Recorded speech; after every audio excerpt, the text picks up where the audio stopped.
Ito ang reading mo, Cancer. Welcome back to my channel. Nawang nasa mabuti kayong kalagayan while watching the channel. This is a general reading. Kayo nang bahalang magpalit-palit ng situation nyo sa reading ko.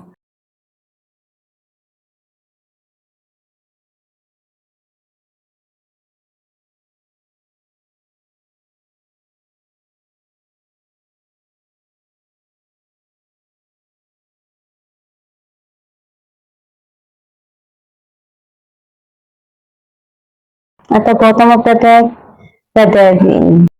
Ang nasa-sense ko na energy mo, andun yung mga bagay na nangyari sa buhay mo, sa nakaraan na you feel connected doon.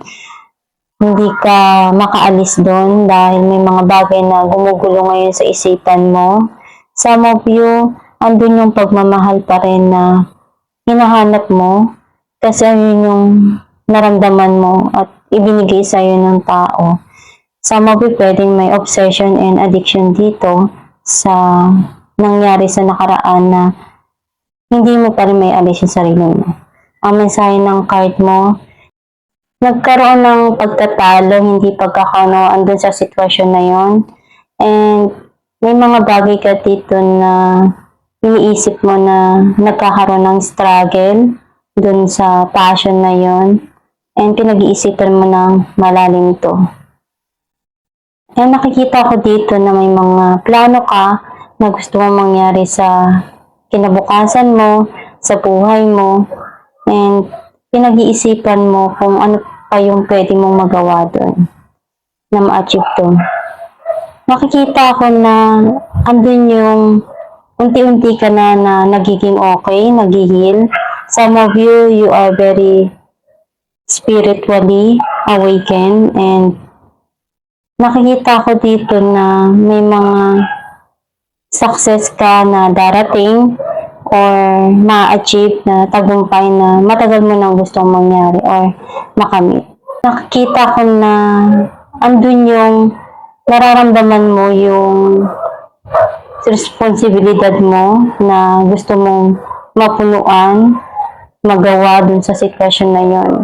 Some of you, alam mong nagkaroon na ng end yung situation na yon, and you're gathering something here na gusto mong malaman dun sa sitwasyon na yon. And may mga bagay ka dito na alam mong kailangan na mapunuan at magawa kung ano yung kailangan mo dun na maibigay.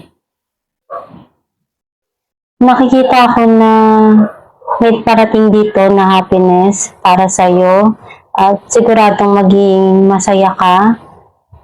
And also, nakikita ko dito na may mga bagay na gumugulo sa isipan mo, sa sarili mo. You're trying to remove yourself dun sa situation na to, pero nahihirapan ka kasi you feel trapped dun sa mga bagay na nangyayari or dun sa past na yon. May clarity dito na dumarating para sa mga nangyari sa nakaraan. Also, you're looking for justice na nakuha mo yon. Some of you need to try to balance para hindi ka mapagod dun sa sitwasyon na yon. Clarify natin ng 5 of Wands.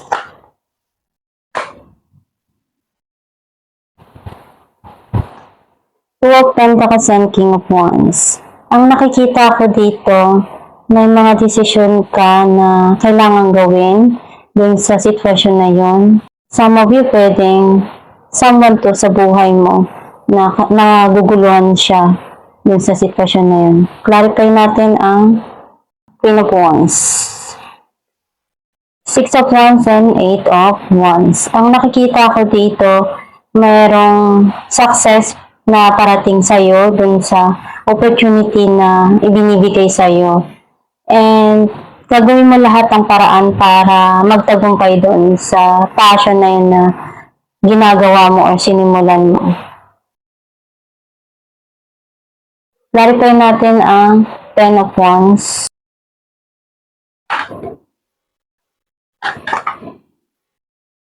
Knight of Swords and Knight of Swords. Ang nakikita ko dito, merong parating na communication dun sa sitwasyon na yun na nagkaroon ng ending. And may mga bagay dito na magkakaroon ng linaw sa mga nangyari sa past. Some of you pwedeng yung tao na to, inaalam niya kung ano yung pwede niyang magawang paraan na makatulong dun sa sitwasyon. Clarify natin ang 8 of Swords. Knight of Wands and 8 of Swords. Ang nakikita ko dito, itong tao na nanggaling sa past mo, na pabalik-balik sa buhay mo, is may mga bagay na gumugulo ngayon sa isipan niya na tinatry niya ring makaalis doon. Some of you naman, pwedeng itong nangyari sa buhay mo na feeling mo may mga bagay na gumugulo ngayon sa isipan mo, tinatry mo focus yung attention mo sa iba. Clarify natin ang 2 of Wands. Page of Cups and Justice. Ang nakikita ko dito, may mga dreams ka pa na gusto mong ma-achieve sa buhay mo. Pinaplano mo kung ano yung mga bagay na pwede mong magawang step doon or paraan. You need to balance yung situation para magkaroon dito ng tagumpay at the end sa mga plano mo, sa mga pangarap mo sa buhay. Clarify natin ng 6 of Wands. 8 of Cups and 7 of Swords. Ang nakikita ko dito na andun yung tinatry mo na mag-risk kung ano pa yung magagawa mo doon sa sitwasyon para magtagumpay ka o doon sa mga plano mo na gusto mong makamit, yung tagumpay na gusto mo doon sa pangarap mong yun, sa goal mo, at gagawin mo lahat ng makakaya mo doon na makuha yun, tagumpay na yun. Narito natin ang the Sun, 10 of Cups and the Empress. Nakikita ko na ngayon mo nare-realize yung mga pangarap mo na makuha yung long-term na happiness na maibigay sa sarili mo. Some of you, nandun yung nare-realize mo ngayon, yung mga taong nagmamahal sa'yo, yung mga taong nandyan palagi sa'yo na pinapakita yung pagmamahal na nagpapasaya para sa'yo. And alam mo naman kung ano yung mga gusto mo pang marating sa buhay, maibigay at pag-aalaga na kailangan mo.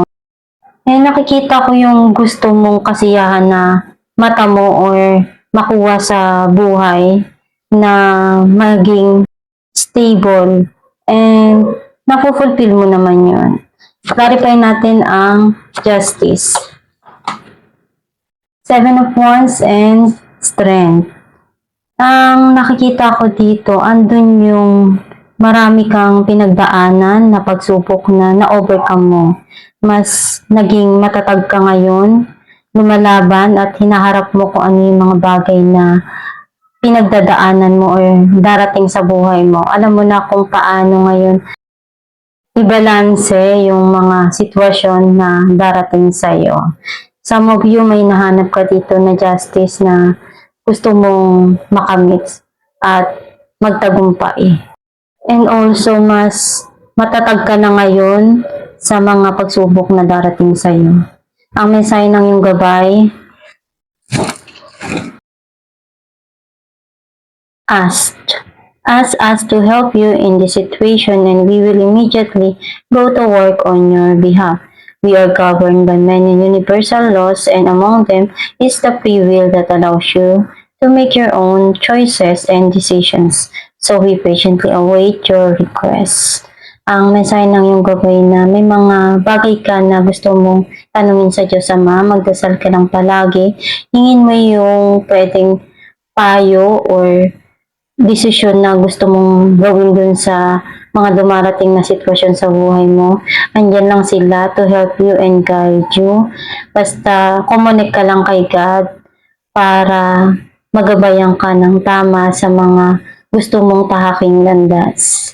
And may mga bagay lang na dumadating sa buhay mo na kailangan mong pagdesisyonan at gawin ko ano yung nararapat doon sa sitwasyon na yun na maibigay mo yung best mo, or may mga bagay kang pinagdadaanan na nahirapan kang i-remove yung sarili mo, you need to connect lang kay God palagi para maibigay sa'yo yung tamang payo or tamang idea na gusto mong maibigay dun sa mga dumarating or kinakaharap mong pagsubok.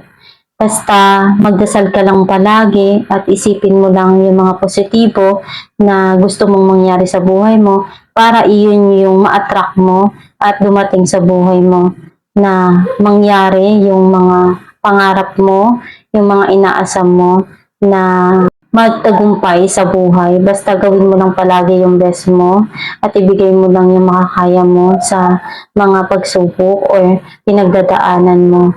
At one day, malalagpasan mo din yan at ma-achieve mo yung mga goal mo. Ito ang yung reading, Cancer. Kung nakaresonate ka, kindly comment down below. Thank you for watching.